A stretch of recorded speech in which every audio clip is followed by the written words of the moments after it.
क्या मजबूरी रही है? पहले मैं आपको किसान नेता कहता था, मुझे बीजेपी नेता कहना पड़ेगा। तो अब आप बीजेपी नेता बन चुके हैं, तो क्या मजबूरी रही कि भारतीय जनता पार्टी में आए?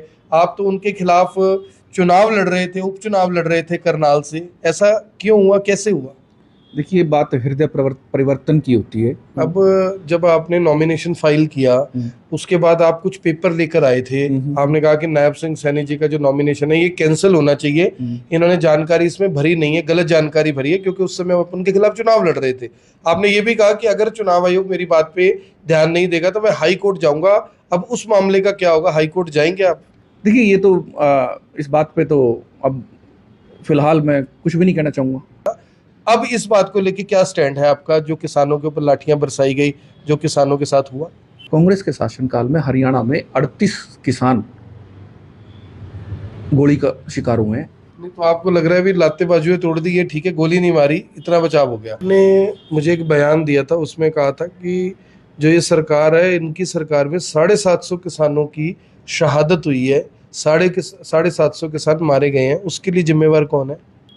जब सरकार गोली मारती है सीधा, उस बात का तो सीधा आरोप लगाया जा सकता है, हत्या है वो। पर आप ये बताओ, एक भी ऐसा एग्जाम्पल नहीं है, लाल किले पे भी ऐसा कोई एग्जाम्पल नहीं है भी जहां गोली चली हो।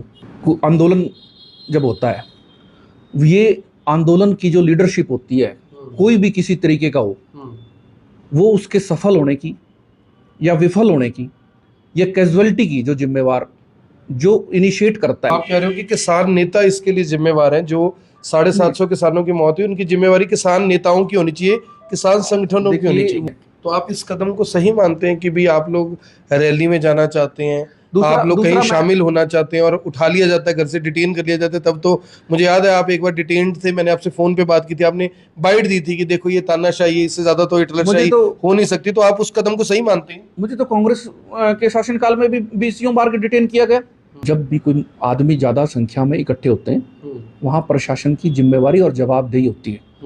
प्रशासन, ऐसा भी तो होता है जब कोई एजिटेशन मूवमेंट, प्रोटेस्ट होता है, प्रशासन वहां पानी की व्यवस्था भी करवाता है और मोबाइल टॉयलेट्स वगैरह की व्यवस्था भी करवाता है।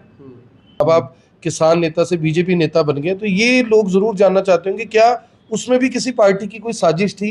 क्या कोई पार्टी उकसा रही थी किसानों को, किसान नेताओं को फंडिंग कर रही थी? क्या हो रहा था? जो अपोजिशन की पॉलिटिकल जो विचारधारा होती है, वो मामले को भड़काने की और भटकाने की कोशिश जरूर करती है। नमस्कार, मैं हूं आकर्षण उपल और इस समय आप ये सीधी तस्वीरें देख रहे हैं IBN 24 पर। राजनीति और राजनीति, चुनाव चुनाव और चुनाव, इस समय पूरे हरियाणा में यही चल रहा है। आज शाम को चुनाव प्रचार पूरी तरह से थम गया है। कल का दिन छोड़कर परसों हरियाणा में लोकसभा और करनाल के विधानसभा उपचुनाव को लेकर वोटिंग होनी है। लेकिन इसी बीच कल करनाल से उपचुनाव लड़ रहे किसान नेता राजेंद्र आर्या ने भारतीय जनता पार्टी का दामन थाम लिया। उन्होंने कहा कि वो भारतीय जनता पार्टी की नीतियों से प्रभावित होकर, मनोहर लाल खट्टर पूर्व मुख्यमंत्री हैं जो, उनकी नीतियों से प्रभावित होकर जो इस समय करनाल से उपचुनाव लड़ रहे हैं बीजेपी की टिकट पर, सैनी साहब उनकी नीतियों से प्रभावित होकर वो भारतीय जनता पार्टी में आ रहे हैं। और वही किसान नेता जो अब बीजेपी नेता बन चुके हैं, राजेंद्र आर्या, वो हमारे साथ है। उनसे बातचीत कर लेते हैं कि आखिर ऐसी क्या मजबूरी रही कि उन्होंने भारतीय जनता पार्टी का दामन थामा। मजबूरी मैं इसलिए कह रहा हूं क्योंकि वो पहले भारतीय जनता पार्टी के ही खिलाफ चुनाव लड़ रहे थे। बहुत सारे सवाल उनसे करेंगे कि आखिर किन कारणों से उन्होंने बीच में अपना चुनाव छोड़कर बीजेपी को अपना समर्थन दे दिया। राजेंद्र जी, सबसे पहले IBN 24 पर स्वागत है आपका। जी, आपको और आपके दर्शकों को सादर नमस्कार। सर, क्या मजबूरी रही है? पहले मैं आपको किसान नेता कहता था, मुझे बीजेपी नेता कहना पड़ेगा। तो अब आप बीजेपी नेता बन चुके हैं, तो क्या मजबूरी रही कि भारतीय जनता पार्टी में आए? आप तो उनके खिलाफ चुनाव लड़ रहे थे, उपचुनाव लड़ रहे थे करनाल से। ऐसा क्यों हुआ, कैसे हुआ?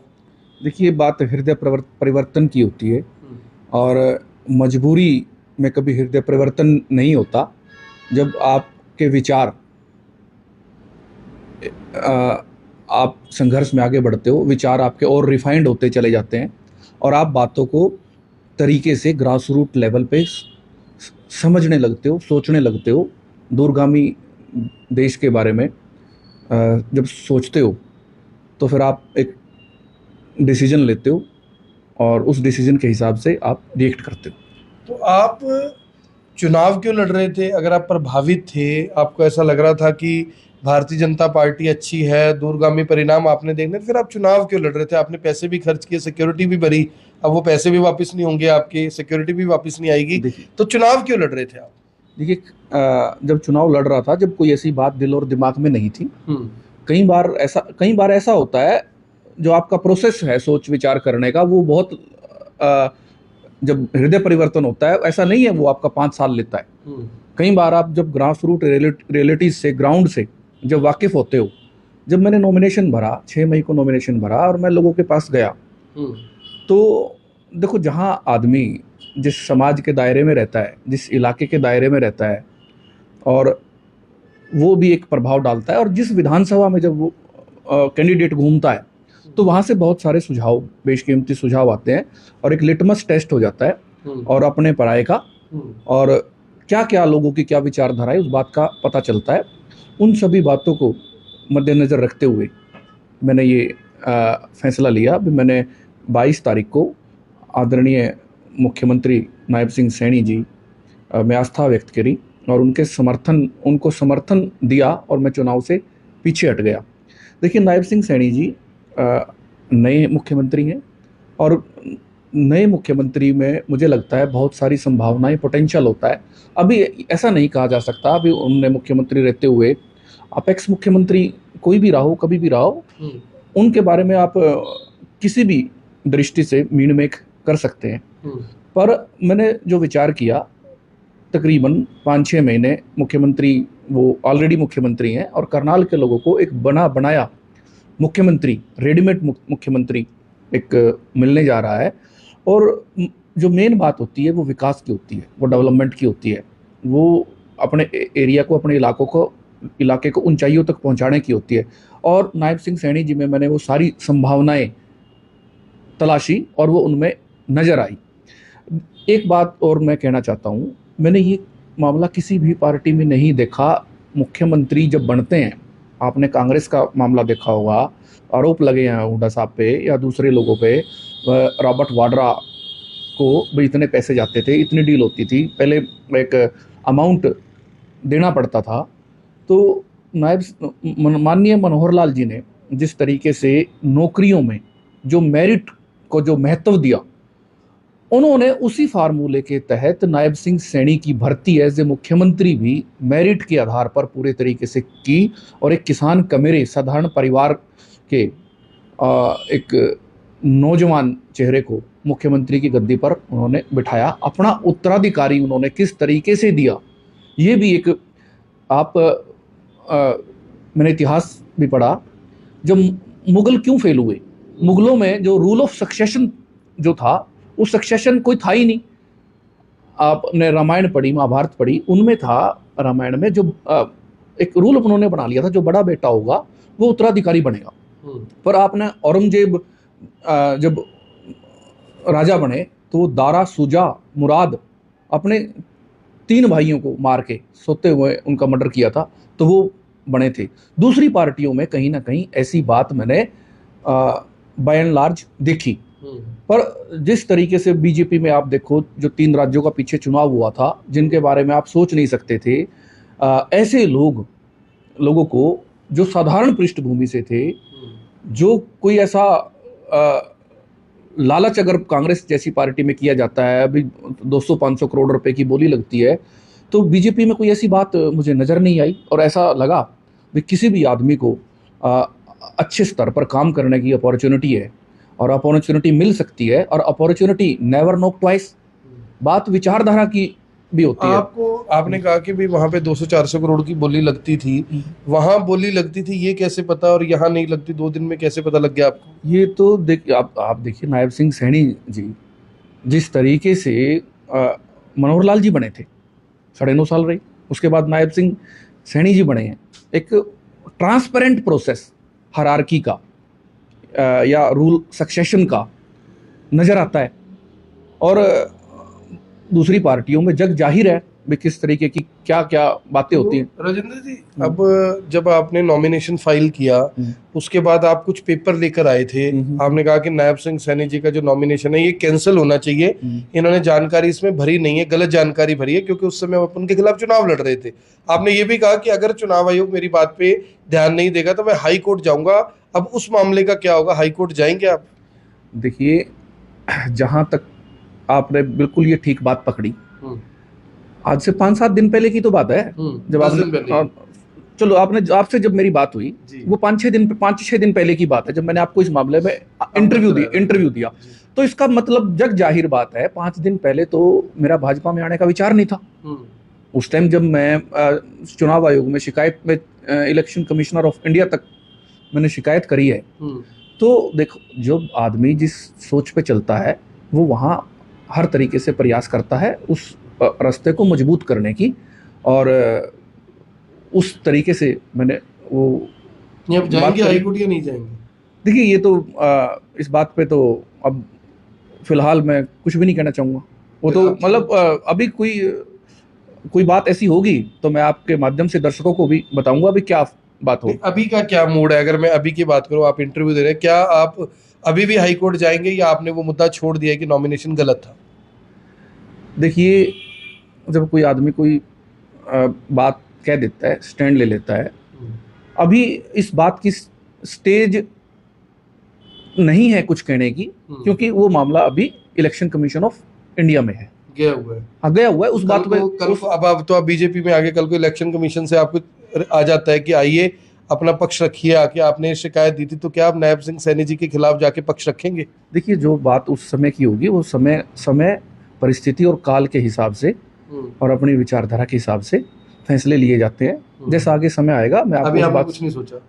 जो समय आएगा, जब कोई बात होगी, अभी कोई ऐसी स्टेज नहीं है, अभी कोई बात बुलाने की है, कोई किसी ऐसी कोई बात नहीं है अभी कोई। तो राजेंद्र जी, जब किसानों के ऊपर लाठीचार्ज हुआ था, आपकी दोनों बाजुएं, ये फोटो लोग देख सकते हैं, दोनों बाजुएं आपकी हाथ में पट्टी बंधी हुई है, शायद प्लस्तर ही हुआ है, टांगों पे चोट लगी हुई है, बड़े बुरे तरीके से पुलिस ने डंडे बरसाए थे आपके ऊपर। उस समय आप कहते थे कि ये तानाशाह सरकार है, इनका समय आने वाला है, ये सरकार में नहीं रहेंगे, मनोहर लाल खट्टर जी ने जो कुछ किया ये दुनिया देख रही है, क्योंकि बहुत कुछ हुआ, मैं उसमें गहराई में नहीं जाना चाहता। अब इस बात को लेके क्या स्टैंड है आपका, जो किसानों के ऊपर लाठियां बरसाई गई, जो किसानों के साथ हुआ? देखिए, मैं एक बात आपको स्पष्ट कर देना चाहता हूँ, कांग्रेस के शासनकाल में मेरे पास उसकी पूरी डिटेल है। एक दिन उस पर पर्टिकुलर मैं आपको लोकेशन, जगह, कौन उस तरह मुख्यमंत्री था, सारी चीज़ों के साथ बैठूंगा आपके साथ। कांग्रेस के शासनकाल में हरियाणा में 38 किसान गोली का शिकार हुए हैं और स्वर्गवास हुआ उनका। इनेलो का आपको कंडेला कांड का मामला पता है, और एक कंडेला कांड में अगर आप कहीं कंडेला से गुजरो तो एक सांड की मूर्ति लगी हुई है, तो लोग, ऐसा मानना है लोगों का, जो सांड जो स्वर्गवास हुआ जिनका, और वो मूर्ति लगी हुई है, भाई सैकड़ों लोग तो सांड ने बचाए, क्योंकि सांड को सैकड़ों गोलियां लगी। कोई, ये तो बहुत मैक्सिमम सरकारों में, आप ये मंदसौर में जो कितना बड़ा मामला हुआ था, 8-10 लोग कांग्रेस की में मध्य प्रदेश में सरकार ने गोलियों से मारे थे। और एक बात और मैं आपको कहना चाहता हूं, अगर दुर्भाग्य से कांग्रेस की सरकार उस दौरान होती जब 13 महीने दिल्ली में किसान आंदोलन चला, तो कांग्रेस इतनी अनमैच्योर है, कांग्रेस के शासनकाल में अगर ये आंदोलन हुआ होता तो कांग्रेस हजारों लोगों को, हजारों से ज्यादा लोगों को गोली से मरवा देती, और ऐसी नौबत आती, गांधी परिवार को देश छोड़ के भागना पड़ता, और इटली भी उनको रहने के लिए जगह नहीं देता। नहीं तो आपको लग रहा है भी लाते बाजुएं तोड़ दी, ये ठीक है, गोली नहीं मारी, इतना बचाव हो गया? मैं आपसे ये पूछना चाहता हूँ, कांग्रेस की, इनेलो की, या पिछली हरियाणा विकास पार्टी की, बंसीलाल की सरकार, कौन सी ऐसी सरकार का कोई भी एग्जाम्पल आप हरियाणा में एटलीस्ट मुझे in the best of my knowledge आप नहीं दे सकते भी किस सरकार में किसान को लाठी नहीं लगी? तो आपको यानी जो लाती बाजुएं टूटी उसका कोई अफसोस नहीं है? देखिए, जब आदमी संघर्ष करता है और संघर्ष में हर तरीके का समय आदमी के ऊपर आता है। आपने काफ़ी लोगों का आंदोलन के दौरान स्वर्गवास भी हुआ, तो मैं नहीं चाहता इस तरीके की कोई आगे कोई परिस्थिति आए। पंजाबी में इसको बोलते हैं कुल्लू घारा, जहाँ सिखों के कत्लेआम भी कांग्रेस सरकार ने की है 1984 में। कोई ऐसी बात जब बैठ के होने वाली या समझाने वाली हो, उसका मैं आपको एग्जांपल देता हूँ। भाई खेती के बारे में कहते हैं, खेती खसमा सिद्धि, खेती के साथ मौजूद रहना पड़ता है, पहरा देना पड़ता है लगातार। खेत और फसल किसान को देख के हरी होती है, उसमें भी जीवन होता है। तो अगर हम सरकार को समय समय पर ये बताते रहें भाई ये करने की ज़रूरत है और सरकार के साथ काम करवाते रहें, तो ऐसी टकराव की, हेड ऑन कोलिजन की परिस्थितियों से बचा जा सकता है। और जिस तरीके से आपने अशोक महान जी का नाम सुना है, कलिंगा के युद्ध के बाद उन्होंने फैसला कर लिया था भी मैं जीवन में कभी युद्ध नहीं करूंगा, और सत्य और अहिंसा के रास्ते पर सम्राट अशोक चल पड़े थे। तो ये जो सरकार है, भाजपा की सरकार है, ये हमारे देश की, हिंदुस्तान की सरकार है, कोई चाइना या पाकिस्तान की सरकार नहीं है। और हम एक प्रॉपर तरीके से और एक डेपुटेशन के हिसाब से इनके साथ रहकर कोई कोऑर्डिनेशन में कोई बात उठाते हैं और इन तक पहुंचाते हैं, तो जागरूक सरकार उसका समाधान करने का काम जरूर करती है। आपने मुझे एक बयान दिया था, उसमें कहा था कि जो ये सरकार है, इनकी सरकार में 750 किसानों की शहादत हुई है, 750 किसान मारे गए हैं, उसके लिए जिम्मेवार कौन है? अच्छा, एक बात आपको मैं बताना चाहूँगा। रीज़न, मतलब जो डेथ का रीज़न बनता है वो हर आदमी का अलग तरीके का रीज़न बनता है। और जब सरकार गोली मारती है सीधा, उस बात का तो सीधा आरोप लगाया जा सकता है हत्या है वो। पर आप ये बताओ, एक भी ऐसा एग्जाम्पल नहीं है, लाल किले पे भी ऐसा कोई एग्जाम्पल नहीं है भी जहां गोली चली हो। और जिम्मेवार कौन है? वो 750 मारे गए, आप लोग जिम्मेवार सरकार को बताते थे, तो जिम्मेवार कौन है? जो 750 किसान मारे गए, उसका जिम्मेवार कौन है? देखिए, जिम्मेवार की जहां तक बात आती है, वो जिम्मेवारी की जो बात है, आंदोलन जब होता है, ये आंदोलन की जो लीडरशिप होती है, कोई भी किसी तरीके का हो, वो उसके सफल होने की या विफल होने की या कैजुअलिटी की जो जिम्मेवार, जो इनिशिएट करता है। मैं कल को कोई रैली निकालता हूँ, कल को या कोई प्रोटेस्ट करता हूँ, मेरे नेतृत्व में अगर लाखों आदमी निकले और 2 आदमियों के साथ भी कोई ऐसी बात होती है, तो मुझे उसकी रिस्पॉन्सिबिलिटी लेने से पीछे कतई नहीं हटना चाहिए। हर तरीके से जान और माल की, हर तरीके की जो रिस्पॉन्सिबिलिटी है, अगर मैं आंदोलन कर रहा हूं तो हमें उस पर भी जिम्मेवारी लेनी चाहिए। तो आप कह रहे हो कि किसान नेता इसके लिए जिम्मेवार हैं? जो 750 किसानों की मौत हुई, उनकी जिम्मेवारी किसान नेताओं की होनी चाहिए, किसान संगठनों की होनी चाहिए। वो मैं भी उस दौरान सारे मामले में शामिल रहा हूं, और किसी भी मूवमेंट को चलाने की कोई स्ट्रेटजी होती है। आप कोई काम करते हो, आप कवरिंग करने गए कहीं, और आपके साथ किसी भी तरीके से कोई भी बात होगी, वो जिम्मेवारी जो वो आपकी होगी या किसी और की होगी। और जिम्मेवारी किसान नेताओं की। देखिए, जिम्मेवारी की बात दोबारा मैं ये बात कह रहा हूँ, अगर मेरे नेतृत्व में कल को करनाल सेक्रेटेरिएट में 1000 आदमी इकट्ठे होते हैं, कई बार ऐसे धरना प्रदर्शनों के दौरान ऐसा पाया गया, इंसान, हमारे साथ जो किसान आए वो बेहोश होकर गिर पड़े, और हम उनको हॉस्पिटल में, कभी अमृतधारा ले गए, कभी सिविल हॉस्पिटल ले गए, कभी सिग्नस ले गए। हम जो कुछ भी कर रहे हैं, उनका जान माल और हर तरीके की जिम्मेवारी हमारी है, आपकी। तो अब जैसे आपने बीजेपी ज्वाइन की, कल मैंने इसको अपडेट किया, जैसे बड़े सारे लोग, आपने कमेंट पढ़े होंगे, बहुत सारे लोग जिसमें किसान भी शामिल हैं, वो आपको यानी कि बहुत गलत तरीके से रिएक्ट कर रहे हैं कि नहीं, कोई कह रहा है इन्होंने पैसे ले लिए, कोई कह रहे ये डर गए, कोई कह रहे इनको डरा दिया। रीजन क्या रहा? कोई पैसों में डील हुई है, अपनी इच्छा से गए हैं, कोई लालच दिया गया है पद का? ये हृदय परिवर्तन कुछ ही घंटों में कैसे हुआ, कैसे, वो भी चुनाव से सिर्फ 3 दिन पहले?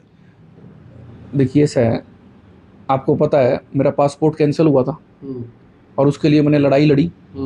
मैंने हर मामले में मैं कभी डरा नहीं, कभी झुका नहीं, कभी बिका नहीं, और बोल्ड होके, आप तो करनाल के लोकल हो, सारी बात कभी नहीं, मैं किसी तरीके की कोई परवाह नहीं करी।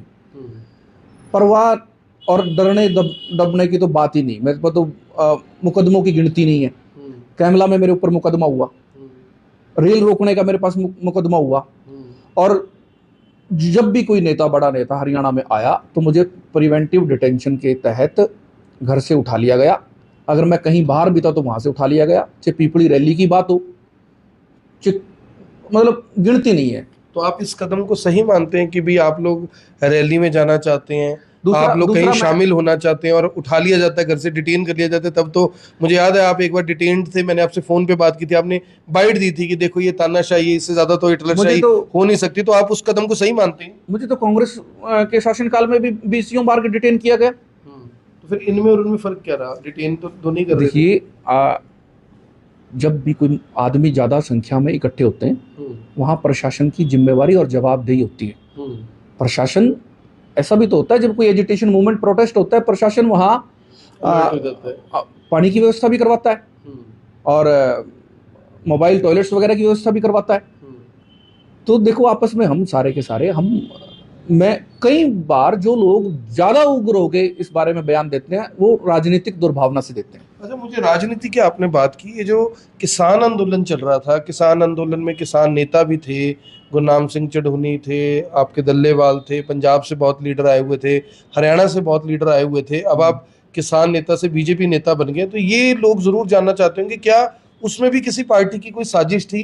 क्या कोई पार्टी उकसा रही थी किसानों को, किसान नेताओं को फंडिंग कर रही थी? क्या हो रहा था? ये जो किसान आंदोलन है, इसके बारे में क्या कहना चाहेंगे आप? क्योंकि अब आप, मुझे लगता है कि जब इतनी बातें आपने की तो इसके बारे में भी सही बात बताएंगे। देखिए, कोई मूवमेंट जब चलता है, जब आप चुनाव लड़ते हो तो उसमें हिसाब किताब की बात होती है। आपको लोग डोनेशन देते हैं ना, आप लेते भी हो, और हिसाब किताब में भी आप कोई मूवमेंट करते हो, उसमें पैसा लगता है, हर काम में पैसा लगता है। पर आपके जो जानकार हैं वो आपको जो पॉलिटिकल पार्टी का इंटरफेरेंस था उसमें? देखिए, उकसा था किसानों को, किसान नेताओं को, जैसा कि मनोहर लाल खट्टर कहते रहे हैं कि भी ये सब कांग्रेसी, आज भी उन्होंने बोला कि जो विरोध कर रहे हैं ये कांग्रेसी हैं, किसान तो हमारे साथ हैं। देखिए, जब भी कोई ऐसी बात होती है जो अपोजिशन की पॉलिटिकल जो विचारधारा होती है, वो मामले को भड़काने की और भटकाने की कोशिश जरूर करती है। और एक ठीक, अगर कोई मोमेंट ठीक भी होता है तो उसका भी नाजायज तरीके से मिसयूज करने की, क्योंकि बात पॉलिटिकल पार्टी की बात पूरी तरीके से पॉलिटिकल है, उन पे विश्वास करना। तो किया किसी राजनीतिक पार्टी ने ऐसा? देखिए, राजनीतिक पार्टी का मेरे तो कोई संपर्क में, मैं तो अपना नॉन पॉलिटिकल ही रहा। मैं किसी पार्टी के साथ नहीं रहा। नेता को फंडिंग की हो, कुछ कहा, उकसाया हो? देखो, मैं बिना तथ्य के इस बारे में ऐसा कुछ नहीं, ऐसा कुछ तो यानी कि वो किसान ही थे, कांग्रेसी नहीं थे, ऐसा मानना जाए, जो किसान थे वो? देखिए, जब लोग इकट्ठे होते हैं तो उसमें आप वो नहीं लगा सकते। मैं किसान परिवार से हूं। किसान का ये राइट है अपने अधिकारों को लेके प्रोटेस्ट करना और अपनी बात प्रशासन तक डेमोक्रेटिक तरीके से पहुंचाना। एक बात मैं कहना चाहूंगा, रेल रोकना या सड़क रोकना कानून के भी खिलाफ है, डेमोक्रेटिक तरीका भी नहीं है। तो आपने अभी तो बताया कि सड़कें आपने भी रोकी, रेलें आपने भी रोकी, आपके खिलाफ पर्चे भी दर्ज हुए। ये एकदम आपको कैसे याद आ गया कि भी रेल रोकना भी गलत है और सड़क रोकना भी गलत है? आप तो खुद दोनों में शामिल रहे हैं। देखिए, ये मेरी विचारधारा है। आप पंजाब में आंदोलन देख रहे हैं, पंजाब में कितने समय से रेलें बंद है और काफी समय तक 2 खनौरी और शंभू बॉर्डर ये बंद रहे। क्या इससे समाधान हो जाएगा? आप अपनी बात बताइए। ऐसे भी लोग हैं जो अपने अलग अलग कामों में व्यस्त हैं, जो उस आंदोलन का हिस्सा नहीं है, उनको right to travel under article 21 fundamental right है, कहीं आने का, जाने का, अपने रिश्तेदार के पास आने का, सड़कों का जो या यातायात के साधनों का यूज करने का उनको अधिकार है। तो जब आप रेल रोकते थे तो आप इसका मतलब लोगों के फंडामेंटल राइट के ऊपर प्रहार कर रहे थे, कुठाराघात कर रहे थे? आंदोलन का तरीका जो होता है वो कई बार जब संगठन ज़्यादा होते हैं तो अगर 50 संगठन है और 5 उसको डेमोक्रेटिक तरीके से करना चाहते हैं और 45 उसको डेमोक्रेटिक तरीके से नहीं करना चाहते, तो वहाँ मेजोरिटी की बात एक्सेप्ट कर ली जाती है। आपने दिल्ली में अन्ना हजारे जी का जो आंदोलन देखा, क्या कोई सड़क रोकी गई थी? क्या कोई रेलवे लाइन रोकी गई थी? तो ये उदाहरण आपने किसान आंदोलन में क्यों नहीं दिया? अब दे रहे हैं बीजेपी में शामिल होकर। मुझे जहाँ तक मेरी बात, मेरा विचारधारा मेरी शुरू से यही है कि मैंने अपने नहीं देखो, एम्बुलेंस भी है और भी बातें हैं, व्यापार के भी हैं। इस देश के नागरिक को और किसान को इकोनॉमी से जुड़ना पड़ेगा और जीडीपी की ग्रोथ, नेशनल प्रोडक्ट की, फॉरेन डायरेक्ट इन्वेस्टमेंट की, फॉरेन इंस्टीट्यूशनल इन्वेस्टमेंट की, इंक्रीमेंटल कैपिटल आउटपुट रेशियो, ये सारी बातें देखो। व्यापार के बिना, व्यापार, सड़कें अगर बंद है, रेल अगर बंद है, आप कम्यूट नहीं कर सकते तो व्यापार नहीं होगा, और व्यापार नहीं होगा तो देश का आर्थिक नुकसान होगा। और एक बात और, जीएसटी कलेक्शन, तिमाही का जीएसटी कलेक्शन 2 लाख करोड़ से ऊपर गया है। और मुझे जो हर महीने का है, हाँ, हर महीने का जीएसटी कलेक्शन 2 लाख करोड़ से ऊपर गया है। और इस मामले में मैं ये मानता हूं, जो इकोनॉमिक मैनेजमेंट, फाइनेंशियल मैनेजमेंट की जो बात है, उसमें बीजेपी की ज़्यादा मास्टरी है एज कंपेयर टू कांग्रेस। और आदरणीय जो प्रधानमंत्री जी हैं, उनसे बड़ा प्रखर राष्ट्रवादी और राजधर्म का पालन करने वाला कोई कंटेंडर विपक्ष की पार्टी के पास उनके मुकाबले का है ही नहीं। तो क्या आपको लग रहा है कि बीजेपी ने किसानों के लिए कुछ काम किए हैं? क्योंकि पहले तो आप कहते थे हमारे को एमएसपी नहीं दी, हमारा ये नहीं किया, हमारा वो नहीं किया। अब क्या कहेंगे, किसानों के लिए कुछ बीजेपी ने एक्चुअल में किया? देखिए, पहले जो किसान की पेमेंट थी, किसान के खून पसीने की फसल जब बिकती थी, उसकी जो पेमेंट थी वो किसान के पास ना आकर आड़ती के पास जाती थी। अब एक बड़ा हौसले का कदम जो सरकार ने बड़ा कदम उठाया है, वो एक कदम उठाया है भी डायरेक्ट पेमेंट किसान को हो गई है, जबकि सरकार को इस मामले में भी विरोध का सामना करना पड़ा था। क्या ये किसान हित की बात नहीं थी? इस मामले में भी लोग ये कह रहे थे, या कुछ संगठन, किसान संगठन ये कह रहे थे, बीजेपी ने किया आपको मतलब किया, मजबूती दी है। गन्ना जो गन्ना की पेमेंट थी, लंबे समय तक नहीं मिल पाती थी गन्ने की पेमेंट, उसका सिस्टम ठीक किया। जो शुगर मिल पेमेंट नहीं दे रहे थे, उनसे पेमेंट दिलवाई। फसल बीमा योजना किसने दी? फसल बीमा योजना प्रधानमंत्री नरेंद्र मोदी ने दी, और कोई कल्पना भी नहीं कर सकता था। ये बड़ी बात। नीम कोटिंग यूरिया की जो बात, जो यूरिया की ब्लैक होती थी, वो खत्म की। और क्रॉप डाइवर्सिफिकेशन में, और हरियाणा में खास तौर पे, हम हरियाणा की बात करेंगे, पूरे देश में नंबर 1 स्टेट है जहां एमएसपी पे खरीद होती है, मैक्सिमम फसलों की खरीद होती है। अब ऐसा नहीं है भाई आप 23 फसलें एमएसपी पे है, कोई राज्य नहीं है जहां 23 फसलें उगाई जाती हो। यहां मैक्सिमम फसलें, यहां पे अप्रिशिएट कर रहे हैं ये इस बात को हरियाणा गवर्नमेंट का, और जिस तरीके से एक ट्रांसपेरेंसी सारे सिस्टम में आई है।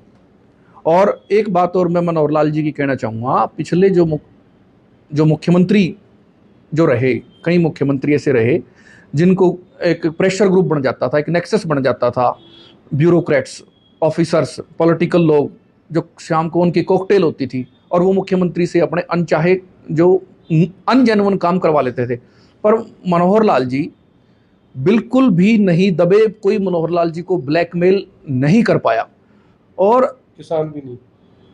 देखिए, किसानों ने कोशिश तो की ना करने की, आपने जो बातें करी हैं उससे ऐसा लग रहा है। देखिए, जब कोई मूवमेंट चलता है उसमें डिमांड्स, एक चार्टर ऑफ डिमांड्स होता है, उसमें बहुत डिमांड जायज ना जायज। सुनो, मैं ये मेरे कहने का मतलब ये है, जो आंदोलन है, आगे भी कोई सरकार आएगी, उसके बाद भी कोई सरकार अगर आए, ये उससे पहली वाली सरकारें जो रही, चाहे वो बीजेपी की ही लगातार 2 बार आए 3 बार आए, पर मूवमेंट होते रहेंगे। नहीं, किसानों की मांगे जायज थी या नाजायज थी? देखिए, जो किसानों की जो मांगे हैं,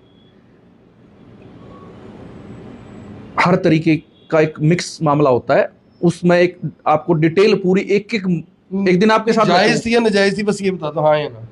देखिए, जो एमएसपी की जहां तक बात है, एक मुझे बात बताइए आप भी, हरियाणा में जब सर्वाधिक, देश में सर्वाधिक फसलें एमएसपी पे बिक्री है, एमएसपी की अगर जहां कमी है वो बिहार या उड़ीसा में कमी है।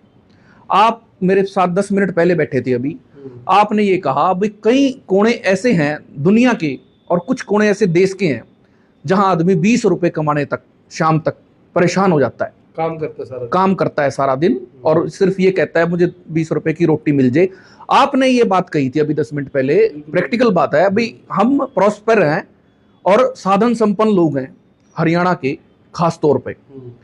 जहां तक बात, मैंने सोशल जस्टिस पे भी काम किया। नहीं, मेरी बात को आप घुमा रहे हो। मैं ये कह रहा हूँ कि किसानों की मांगे जायज थी या नाजायज थी, ये जानना चाहता हूं। देखिए, इसमें ये बात है, सारी मांगे बिल्कुल अप टू द मार्क नहीं हो सकती और सारी मांगे बिल्कुल खराब नहीं हो सकती। यानी आप नाजायज मांगे कर रहे थे?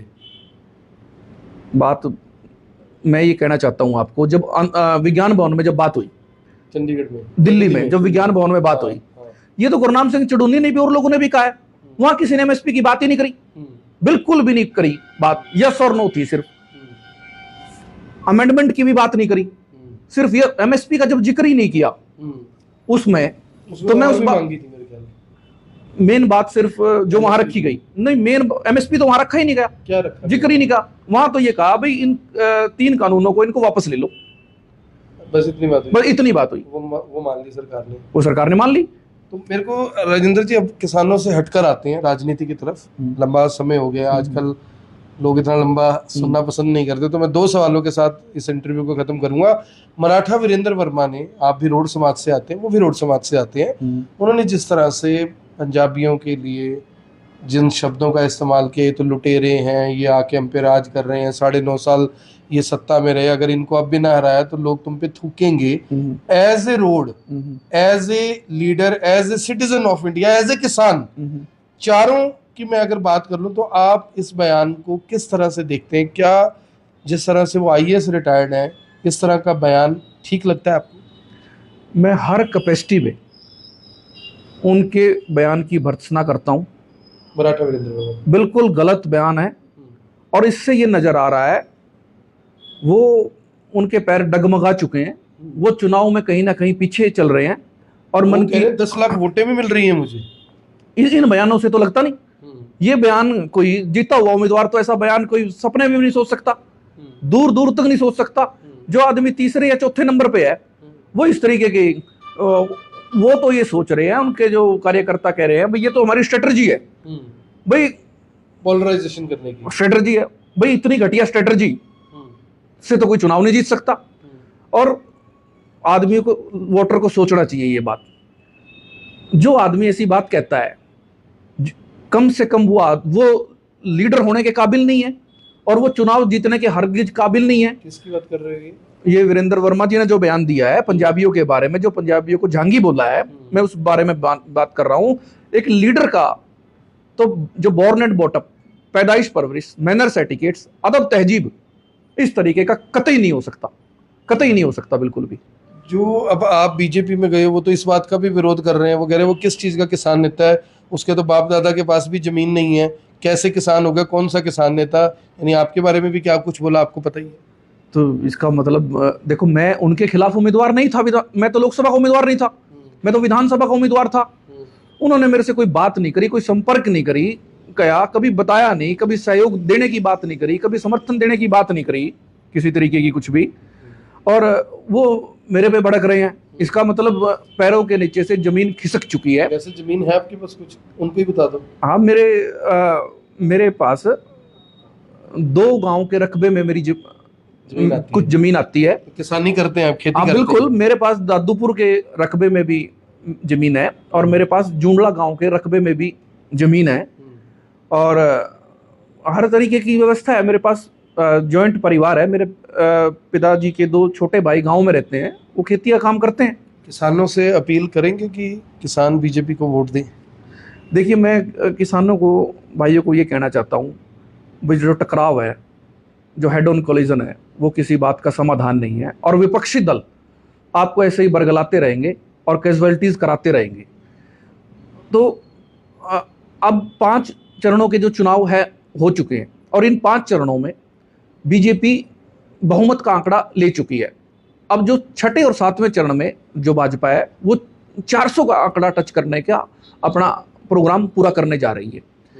तो किसान को तो अपने काम करवाने हैं। किसान को तो भाड़ में जाए विपक्षी दल, कांग्रेस भाड़ में जाए, हमने गांधी परिवार का कोई ठेका नहीं ले रखा।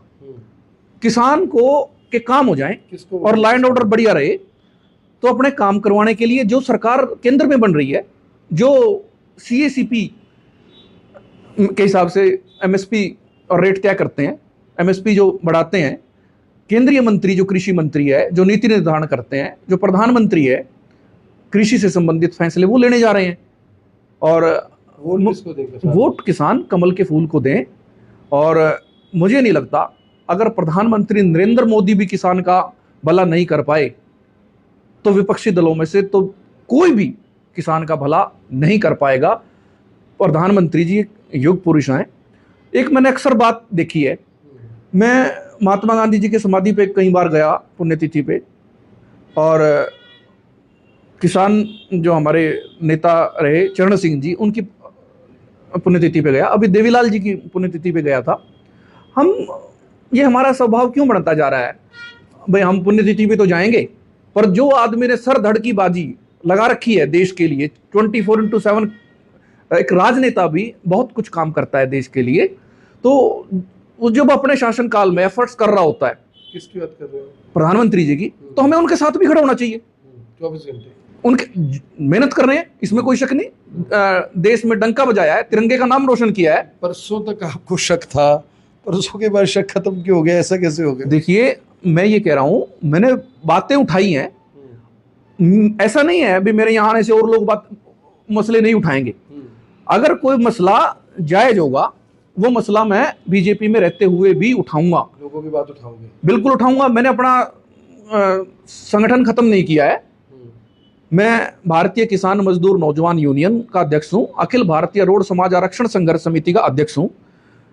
अब किसानों की बात आपने पूछ ली, अब आरक्षण की बात बताता हूं। जाट आरक्षण के नाम से आंदोलन हुआ और उस आंदोलन में जाट समाज ने आवाज उठाई, भाई हमें हरियाणा में BC में, सेंटर में OBC में आरक्षण चाहिए। तो 2019 में प्रधानमंत्री जी ने एक फैसला लिया, भाई जाट आंदोलन कर रहे हैं, जनरल कैटेगरी में और भी तो जातियां हैं जिनको रिजर्वेशन चाहिए, ऐसी बात है। तो प्रधानमंत्री जी ने इकोनॉमिक वीकर सेक्शन ले आए और 10% सीट हरियाणा में और दूसरे राज्यों में जनरल कैटेगरी के जो 8 लाख या उससे कम की इनकम के परिवार है, उनके बच्चों के लिए 10% सीट रिजर्व कर दी। क्या छोटी बात है? ऐसी पॉलिसी मांगोगे आप, पर प्रधानमंत्री ये देखते हैं ये 10 आदमी भी आकर्षण उपल जो मांग रहे हैं उस दायरे में आते हैं, वो सबको दे देते हैं। वो कोई कोर्ट की कॉपी नहीं मांगते, कोर्ट का ऑर्डर नहीं मांगते। वो ऐसे सामाजिक न्याय के कई काम मैंने देखे हैं। उज्ज्वला खुश है बीजेपी में? खुश है बीजेपी में? देखिए, आदमी का काम है कर्म करना, खुश तो रहना ही चाहिए आदमी को, किसी भी हालात में हो। अब खुश है ना? हाँ, बिल्कुल खुश हूँ। तो ये थे राजेंद्र आर्या। राजेंद्र जी, आपको राजनीतिक पारी की बधाई मेरी तरफ से, क्योंकि मैं व्यक्तिगत तौर पर भी आपको काफी पुराना जानता हूँ। और अब जब मैं आगे से इनको फोन किया करूंगा तो किसान नेता की जगह बीजेपी नेता कहा करूंगा, और इसमें कोई बुरी बात भी नहीं है। अगर कोई शख्स किसी पार्टी या किसी नेता से प्रभावित होता है तो वो उस पार्टी में जा ही सकता है। ये फैसला ये उसका निजी फैसला है, इसमें जाहिर तौर पर कोई भी दूसरा व्यक्ति बीच में इंटरफेरेंस नहीं कर सकता। तो आपको जो भी मैंने इंटरव्यू किया, जो मेरे सवाल थे, इसको लेकर क्या लगता है कमेंट बॉक्स में ज़रूर बताइएगा। अगर आप भी राजेंद्र आर्या दादोपुर से कुछ पूछना चाहते हैं तो आप कमेंट बॉक्स में ही वो पूछ सकते हैं। मुझे उम्मीद है कि जो राजेंद्र आ रहे हैं उसका जवाब जरूर देंगे। मेरी आप सभी से अपील, जो भी लोग इस वीडियो को देख रहे हैं इसे साथ के साथ जरूर शेयर करें। आप देख रहे हैं IBN24, मैं हूं आकर्षण उपल करनाल से आप सभी के साथ लाइव। धन्यवाद।